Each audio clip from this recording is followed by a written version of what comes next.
3, 2, 1, libatkan dia. Oke, selamat datang di channel Yudi24 NSAORI. Kali ini saya akan cakap-cakap dengan salah seorang pelatih futsal Sumatera Utara. Pelatih futsal yang memiliki lisensi 1 FC. Oke, inilah dia, Coach Pandi Butar-Butar. Assalamualaikum Coach, gimana kabarnya? Alhamdulillah kabar baik, tapi sebelumnya saya koreksi dulu. Gimana Coach? Lisensinya udah level 2 bro. Oh, oke, kita kalah. Level 2. Lisensi Coach Pandi sekarang sudah 2 AFC. Oke Coach, bagaimana aktivitas selama pandemi COVID-19 ini Coach? Ya, aktif sebelumnya ya, udah diundang di acara Yudi Ansori. Oke, sama-sama Coach. YouTube terkeren katanya. Ya. Ya, aktivitasnya ya kalau di selama Covid nih kan memang untuk futsal dan aktivitasnya itu susah sekali kan, karena kita bertemu banyak orang. Iya. Jadi memang hampir tidak ada aktivitas futsal lah semenjak Covid ini menyerang kita ya. Oke. Jadi kalau untuk coach sendiri sih banyak di rumah aja memang, ikutin anjuran pemerintah. Sesuai dengan anjuran pemerintah Coach ya. Stay at home ya. Walaupun sekali-sekali batal lah. Iya. Ada 2-3 kali lah futsal lah. Iya. Oke, ini sedikit informasi. Untuk melatih belum ada. Oke, ini sedikit informasi. Jadi Coach Pandi ini adalah pelatih yang pertama kali memberi kepercayaan aku untuk belajar melatih di tim yang dia latih. Terima kasih Coach. Alhamdulillah Yudi, teruskan. Oke Coach. Jadi ini mungkin Coach banyak yang belum tahu mengenai bagaimana awal karir Coach selama menjadi pelatih. Mungkin di sini pembahasan kita akan seputar tentang bagaimana jejak karir Coach terlebih dahulu. Oke, inilah Coach. Dasar pertama kali Coach menjadi pelatih itu apa? Ya, mungkin semuanya awalnya kan kalau untuk saya itu mungkin terlambat lah, bisa dibilang untuk latih itu baru start tuh 2010. 2010 itu saya start. Sebelumnya saya pelatih sepak bola. Saya ngelatih di PS Tasbi dan saya punya lisensi sepak bola, dan saya dulunya kan pemain sepak bola juga awalnya, tapi cuma amatir lah sampai usia 16 tahun. Setelah itu mandek dengan permasalahannya, saya nggak main sepak bola lagi, terus saya menikah, terus saya pertama tahu futsal tuh saya nggak suka futsal. Saya bilang futsal ini ngurus sepak bola gitu ya. Itu dulu perasaan saya kan, karena memang saking cintanya saya dengan sepak bola dulu ya. Terus saya main pertama itu 2007 atau nggak salah, 2007 2008 saya main pertama tuh, mainnya di Jemadi Futsal. Masih main-main gitu aja. Kok kayaknya ini enak ya untuk olahraga aja di usia saya saat itu nggak aktif. Saya mulai main, terus saya pikir kok gini-gini aja ya, kan saya orangnya kan penasarannya besar. Jadi kenapa kok mainnya gini-gini aja, kenapa Sumatera Utara itu kok nggak ada yang terpantau, menurut saya begitu, pelatih maupun pemain pada saat itu kan. Jadi kalau ditanya kapan start ngelatih futsal tuh, yang pertama saya latih itu adik saya sendiri, adik kandung saya yang paling kecil. Jadi dasar saya melatih itu karena saya pengen dekat sama adik saya. Waktu itu masih SMA, dia SMA-nya di Bayangkari. Jadi dia tuh suka main-main futsal gitu. Jadi karena saya merasa abang, saya harus punya tanggung jawab sama adik, dan saya punya waktu quality time. Saya coba-coba ngelatih. Awalnya dulu cuma 3 orang. 3 orang aja saya latih di lapangan putih lah. Jadi Coach, kalau di sini gimana? Jadi kenapa lah Coach lebih memilih futsal daripada sepak bola? Ya awalnya itu mungkin karena saya terlalu benci. Jadi kita nggak boleh. Iya. Awalnya saya benci sekali kan sama sepak bola, sama futsal tuh saya benci sekali. Jadi tapi melihat perkembangan zaman sekarang nih, main sepak bola kan susah. Iya. Terus saya main futsal gitu, coba karena futsal yang paling banyak lapangan dan dekat sama kita ya. Terus kalau ngelatih sih awalnya karena adik saya lah, saya bisa bilang gitu, karena saya pengen dekat aja gitu, pengen dekat sama adik saya, dan saya punya passion di situ, Jadi saya coba aja jadi pelatih. Padahal di situ pelatih kita itu udah banyak di sini. Iya, Tapi lisensi yang belum pada. Oh iya. Ilmu kepelatihan yang belum. Jadi ngelatih aja gitu. Itu awalnya. Jadi coach, inilah mungkin kan banyak juga yang nggak tahu ini. Coach ini aslinya dari mana asalnya? Oh iya, memang benar kan. Saya itu 2013 awalnya itu saya belum punya lisensi dulu. Maksudnya belum punya lisensi futsal. Saya sudah ngelatih keluar. Jadi memang banyak orang pikir tuh saya bukan orang Medan. Orang pikir tuh saya orang Sulawesi. Tapi saya aslinya orang Medan, Sumatera Utara. Bapak saya itu marga saya Butar-Butar. Bapak saya asli Batak. Mama saya itu Boru Tariga. Jadi memang Batak Karo, asli Medan sebenarnya saya, asli Sumatera Utara. Begitu Yudi. Jadi lebih tepatnya di mana lah coach itu di Medan ya coach? Mana tahu ada tangga coach kan nengoknya. Iya, kalau tempat tinggal saya Jalan Mengungsi. Iya. Nah, inilah coach, mengenai inilah. Sampai. Coach ini kan apakah ada keturunan darah sepak bola atau futsal dari keluarga coach? Ini mantap pertanyaannya. Jadi sebenarnya sama sekali nggak ada di orang tua saya itu yang suka sepak bola gitu. Karena memang nggak ada di keluarga saya, dari bapak dari ibu pun nggak ada. Jadi saya punya cerita seru dulu kenapa saya suka sepak bola tuh. Awalnya di dekat rumah saya itu ada Tung Sila namanya. Dia itu warga negara Indonesia keturunan India. Mungkin kalau pemain sepak bola yang senior dulu zaman emasnya PSMS tuh tahu lah, Tung Sila ini pernah ciptain gol ke gawang AC Milan dulu, kepala. Jadi julukannya kepala emas. Dia itu pelatih PSMS pada hari itu. Jadi saya kebetulan satu masjid sama anaknya.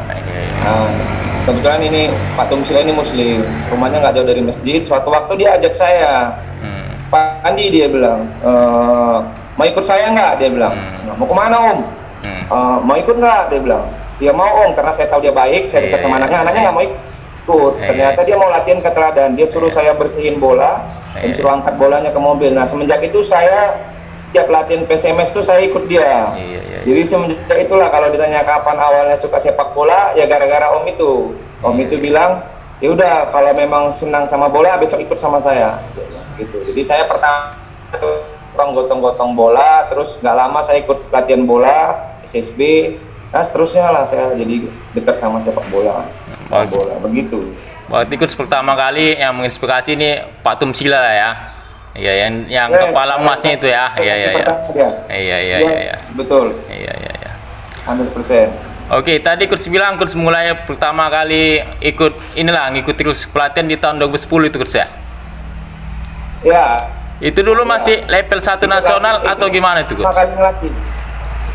Pertama ngelatih itu 2010, tapi dapat lisensi itu saya di 2014.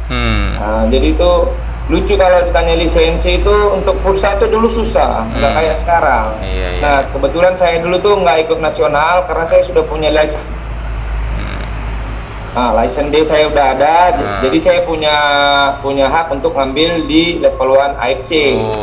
Pun awalnya saya itu dulu kebetulan waktu level 1 AFC itu saya nggak di Medan. Saya itu lagi tugas saya ngelatih di Kendari kalau nggak salah, di Kendari atau di Kolaka, saya penting di Sulawesi Tenggara. Saya dapat telepon, dibilang ada kursus pelatih level 1 AFC yang terbatas hanya 20 orang. Kalau 2014 itu yang di lettingan saya itu mungkin yang kursus kedua atau ketiga di Indonesia, kalau nggak salah ya, kedua atau ketiga. Jadi memang sangat selektif pemilihan pesertanya. Nah pada saat itu saya belum sama almarhum Pak Alpinus itu saya nggak dekat. Saya cuma tahu dia pelatih prapon, tapi saya nggak begitu dekat sama dia. Nah kebetulan dia kan developmentnya dia dulu. Saya telepon dia, Pak, saya tanya, Pak ada informasi ini level 1 AFC, tapi dia bilang sudah full, jadi saya nggak dapat nama. Alhamdulillah saya punya teman-teman di Jakarta, saya bilang kalau ada bisa bantu saya untuk masuk kan dulu kan harus ada rekomendasi ASPRO, kayak sekarang kan, kalau sekarang gampang. Dulu tuh harus ada rekomendasi, jadi dulunya saya direkomendasikan sama ASPROF DKI Jakarta jadinya. awalnya begitu.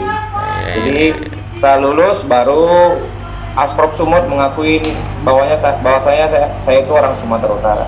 Susah lah ceritanya, pentingnya sekarang ada enak lah. Udah enak ya. Dulu tuh agak sulit gitu. Iya. Itu kemarin ngambilnya lisensinya di mana tuh? Di Jakarta ya? Yang pertama kali? Ya saya Jakarta di Sawangan, di Depok. Di Depok. Jadi inilah coach, setelah mendapatkan ilmu yang pertama kali ikut inilah kepelatihan kan. Tim apa yang pertama kali merasakan ilmu dari coach lah? Jadi kebetulan kemarin itu level 1 FC itu kan mahal, bro. Iya. Jadi saya itu kan kebetulan saya itu memang lagi di kontrak sama tim yang di Sulawesi Tenggara. Iya. Jadi alhamdulillahnya duit itu itu kalau rezeki ya. Saya tuh kan nggak ada siapin duit untuk level 1 FC karena saya kaget ada. Tiba-tiba saya ada juara satu event di sana. Waktu saya pegang tim sana saya juara. Bos juga nggak tahu saya punya niatan keluar kan. Tiba-tiba dia kasih bonus yang lumayan besar lah kan pada hari itu. Yang bisa saya manfaatin untuk berangkat ke sana. Jadi saya izin ke bos saya mau ngambil level 1 FC saya di Jakarta. Dan bos bilang oke, nanti tiketnya saya beliin. Padahal saya nggak berharap. Tapi dikasih ya, alhamdulillah. Jadi memang kalau ditanya gimana bisa ke sana ke level 1 FC dan saya bisa ngelatih itu karena saya udah ngelatih di tim sana. Jadi memang rezeki lah, lagi jalannya lurus saja. Jadi waktu itu ngelatih di tim Sulawesi Tenggara, yuk. Waktu gitu kok memang baik kan coach, ada jalannya ya kan. Nggak pakai duit sendiri di subsidi coach ya. Alhamdulillah, nikmatin aja yuk. Iya. Oke lah coach, inilah. Ini kan tentu pelatih muda ini banyak yang pengen tahu lah ilmu dari coach. Pertama kali lah coach merintis melatih. Itu bagaimana cara coach itu inilah beradaptasi dengan pemain?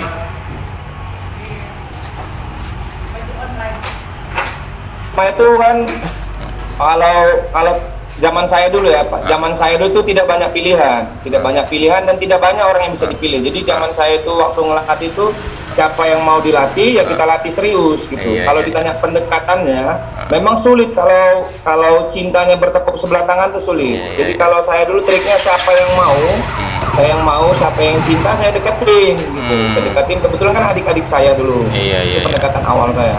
Jadi siapa yang mau gabung kita bina. Nah, disitulah dituntut leadership kita.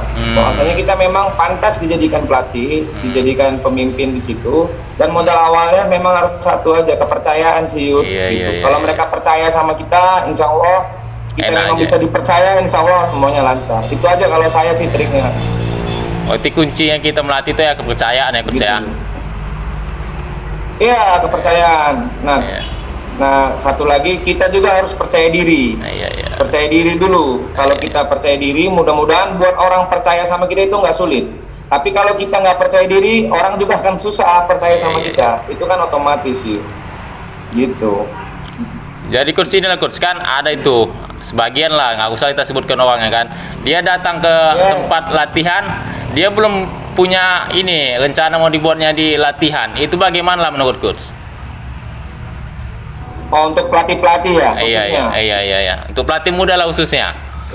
Ya untuk pelatih muda itu memang saya alhamdulillah kan mungkin di sini sudah ada ratusan pelatih Sumatera Utara. Saya ucapkan alhamdulillah kerja keras kita semua yang sudah punya lisensi. Saya sudah punya lisensi. Tapi yang punya lisensi itu belum tentu bisa melatih. Kenapa? Karena setelah lisensi dia pegang, karena lisensi dia sudah punya, dia puas. Kalau kita puas sampai di situ aja, akan sulit buat kita mengembangkan kemampuan kita.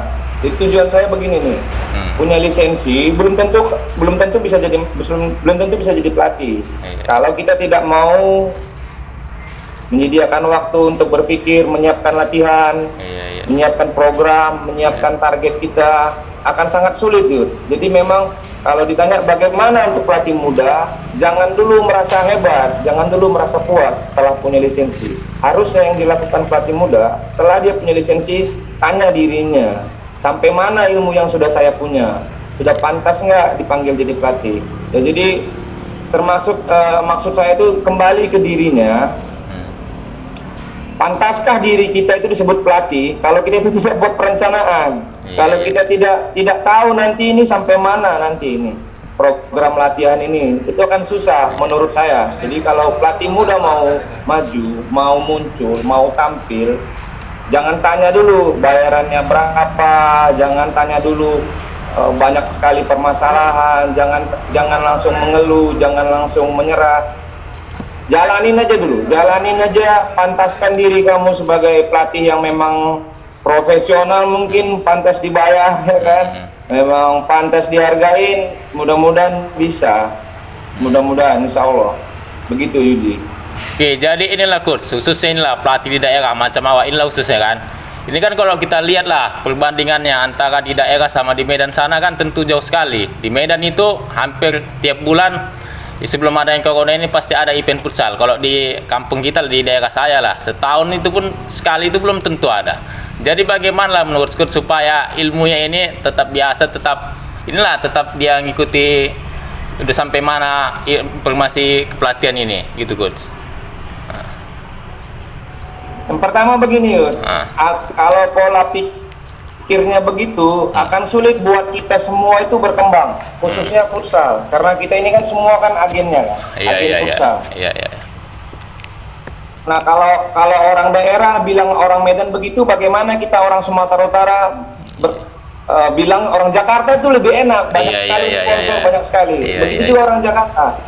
Orang Jakarta akan ngomong orang Thailand itu enak, mereka orang Thailand akan ngomong orang Spanyol enak. Akan begitu terus, nggak habis-habis. Jadi yang kita lakukan adalah bagaimana di tempat kita enak. Saya bisa bicara begini, saya semua sudah yang futsal ini sudah saya kerjakan. Ini maksudnya sebagai motivasi buat kita. Saya pernah melaksanakan turnamen futsal, saya pernah membangun lapangan futsal, saya pernah jadi wasit futsal, pernah pelatih, pernah pemain tarkam, pernah hampir semua yang berhubungan dengan futsal saya pernah. Maksud saya begini Yud, apa yang saya lakukan, kenapa saya lakukan itu adalah supaya saya tahu ini futsal ini apa yang bisa saya lakukan untuk terus berkembang. Saya nggak mau menyerah di satu posisi. Karena saya bisa bicara begini karena hampir setiap tempat di Indonesia selain Jakarta dan Bandung mungkin masalahnya sama.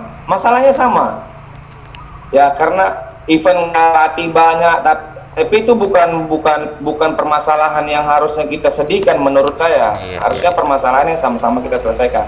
Apa yang kita lakukan di Medan adalah mungkin Yudi yang melaksanakan eventnya, mungkin Yudi yang melaksanakan coaching klinik, mungkin Yudi yang melaksanakan. Jadi kita semua harus ada satu orang yang melaksanakan dan mau. Tapi kalau dalam pikiran kita susah, nggak bisa, akan sulit, akan selalu sulit. Tapi kalau kita sama-sama bilang, oh ini bisa, harus mampu, insya Allah mampu. Jadi pertanyaannya adalah bagaimana kami yang di daerah ini sama dengan pertanyaan kita, bagaimana saya yang di daerah ini bisa melatih di profesional? Nggak mungkin lah kalau pemikirannya sama. Jadi kalau saya bilang nggak ada yang nggak bisa kalau kita mau Yudi harus bisa lah. Labuan Batu maju, saya sering ke sana soalnya. Oke, ini jadi kursi gitu Yud. Takalat, saya bukan tinggal di Labuan Batu nih coach. Saya tinggal di Labuan Batu Utara, agak tetanggaan lah dengan Bang Takwa, tapi beda kabupaten udah. Iya. Iya. Siap. Iya. Mantap boleh. Oke, jadi gini lah coach. Ini mungkin yang pernah awak rasakan ini kan, selama inilah berkarir melatih di kampung ini. Jadi kan ini tim udah kita latih, tetapi tim ini coach kalah dengan tim yang nggak dilatih.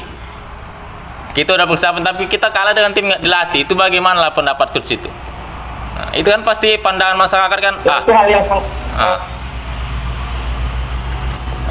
pandangan masyarakat kan. Itu timnya nggak dilatih bisa ngalahkan tim yang dilatih. Itu bagaimana pandangan coach?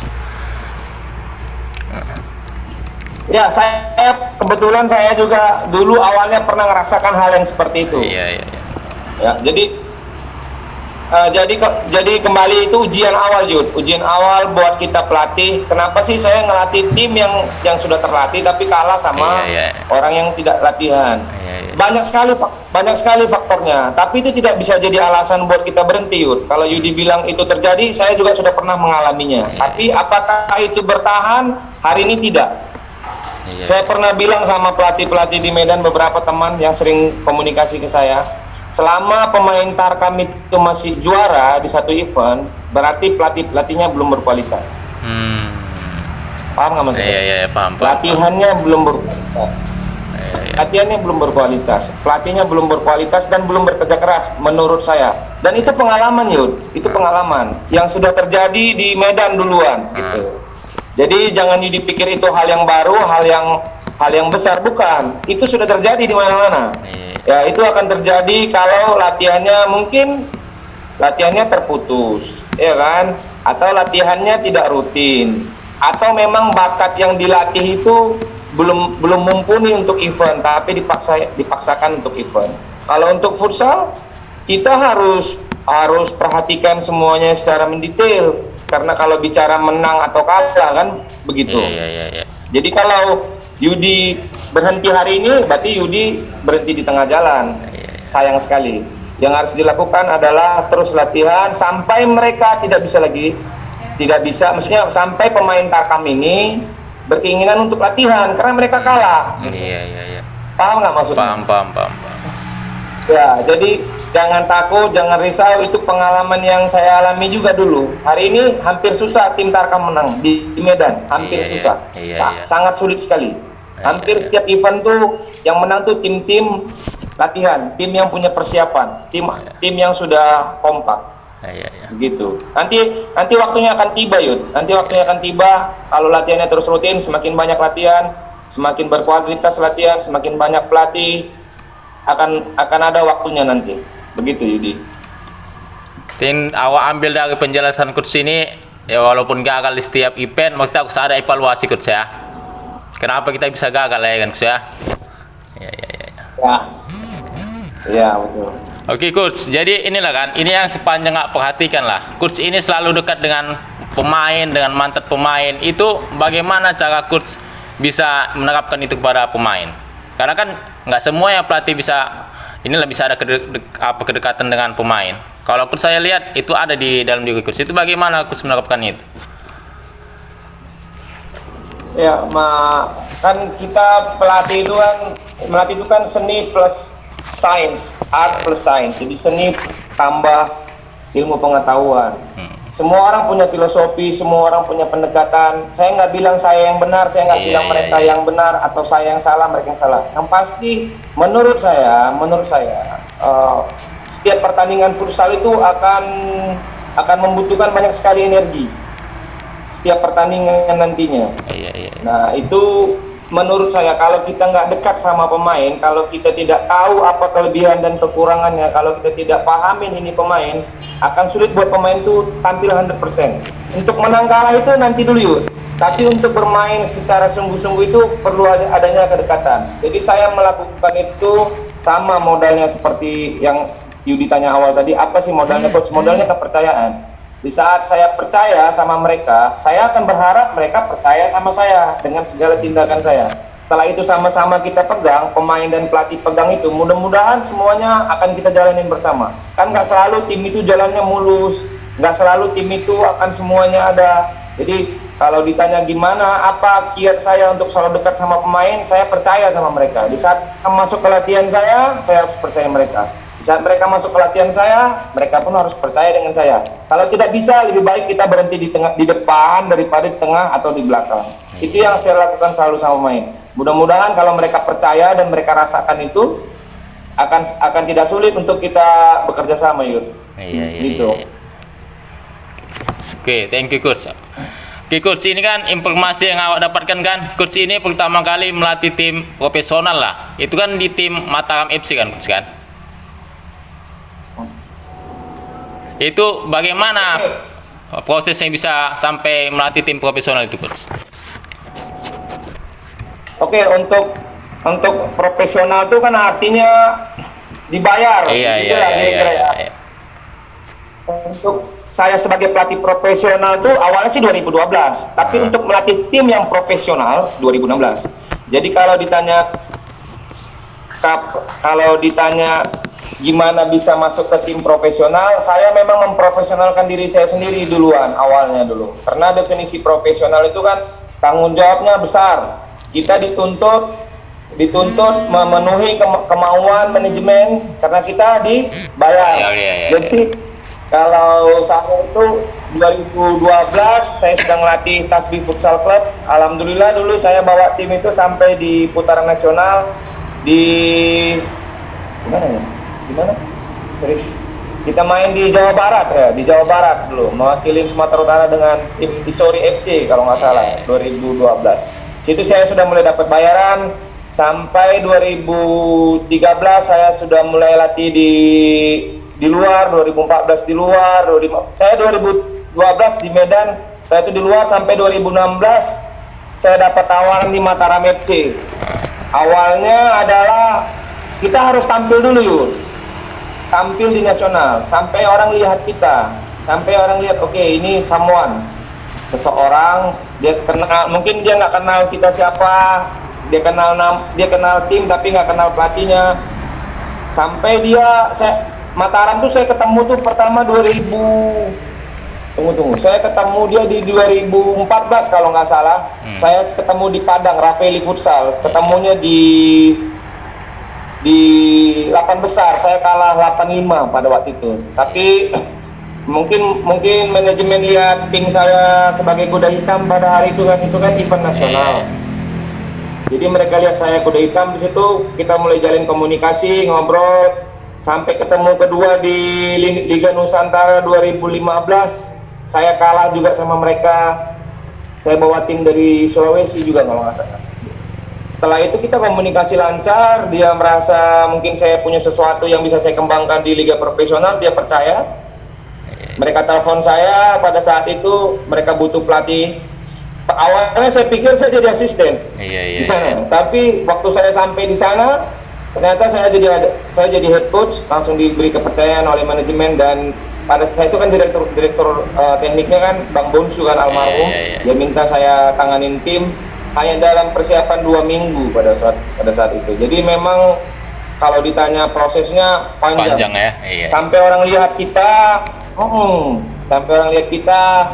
kalau ditanya gimana susah sih jawabnya. Kalau yang saya lihat mungkin mereka lihat kita sesuatu, mungkin mereka akan kalau ada kualitas, mudah-mudahan orang lihat lah, insya Allah. Begitulah kira-kira Yud.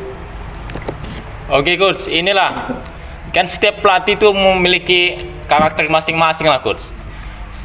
Coach inilah coach pribadi, karakter coach melatih itu bagaimana? Coach maunya tim itu bermain dengan bagaimana?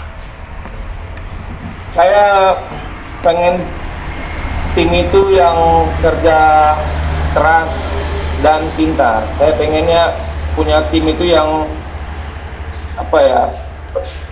pejuang. Saya punya tim yang memang mau memperjuangkan timnya sampai detik terakhir. Apapun hasilnya mau bertanggung jawab untuk tim. Itu yang saya ciptakan untuk sebuah tim. Jadi kalau karakternya tim itu adalah pejuang tangguh pula, kalau saya itu sih bahasa yang paling simpel kalau untuk tim menurut saya. Oke, jadi selama coach melatih inilah dari banyak tim yang pantas coach bilang inilah seperti yang coach harapkan, itu tim apa yang udah coach pegang? Kalau banyak faktor sih, tapi kalau ditanya tim yang paling wow itu ya Mataram FC pastinya, karena memang kan itu sudah pemain-pemain yang profesional kan, pemain-pemain yang memiliki jam terbang, pemain yang memang sudah tahu bersikap, sudah tahu segalanya lah. Untuk kan kalau di profesional itu kan bukan hanya tekanan di pertandingan, tekanan waktu latihan, tekanan dari supporter, tekanan dari media, itu dibutuhkan mental yang kuat. Jadi kenapa saya milih Mataram, karena memang pada saat itu kita walaupun tertekan selalu, timnya tetap kompak, tetap di setiap pertandingan itu fight. Terbukti dari hasilnya, kita kalau kalah pun selisih 1, hampir setiap pertandingan kita leading. Tapi karena pengalaman saya sebagai pelatih dan mungkin pengalaman pemain juga masih terbatas, ya kita tidak bisa mempertahankan kemenangan. Jadi setiap pertandingan itu saya ambil pelajaran, ini tim baik sekali, bagus sekali. Terbukti di 2017 Mataram FC masuk Final Four. Setelah saya tinggalkan. Mereka memang bagus prosesnya, begitu Yudi. Oke coach, ini penonton YouTube awal ini kan kebanyakan dari siswa-siswa awal ini coach kan. Jadi inilah coach, apalah tips supaya inilah pemain muda, pemain daerah lah khususnya, supaya dia bisa menjadi pemain yang betul-betul profesional. Apalah coachnya dari coach, tipsnya? Yang pertama, nggak ada ya kata yang nggak mungkin. Itu dulu yang pertama. Kalau kita mau berjuang keras gitu, bekerja keras.